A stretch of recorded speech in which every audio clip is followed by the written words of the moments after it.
বন্যার পানি আসে কিন্তু বেশিক্ষণ স্থায়ী থাকে না, আবার চলে যায়। এই পানির কিন্তু কোনো দাম নেই। আর যেইটি স্থায়ী পানি, পুকুরের পানি, সেই পানি হচ্ছে দীর্ঘ সময় ধরে থাকে। এই পানিটাই কিন্তু আপনার উপকারে আসে, ঠিক কিনা বলেন? তাই আজকের মাহফিলে যত অল্প মানুষই হোক না কেন, আমি বিশ্বাস করি এই মানুষগুলো এসেছে আল্লাহর কোরআনের মহাব্বতে।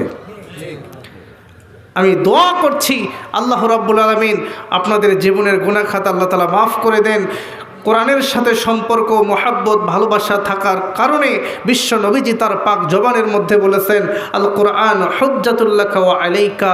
এই কোরআন সুপারিশ করবে কিয়ামতের দিনে, যেই দিন পিতা তার পুত্রকে চিনবে না, মা তার সন্তানের কথা যেদিন ভুলে যাবে, সেই দিন এই কোরআন আমাকে আপনাকে সুপারিশ করে আল্লাহর জান্নাত পর্যন্ত পৌঁছে দিবে। জোরে বলি সুবহানাল্লাহ।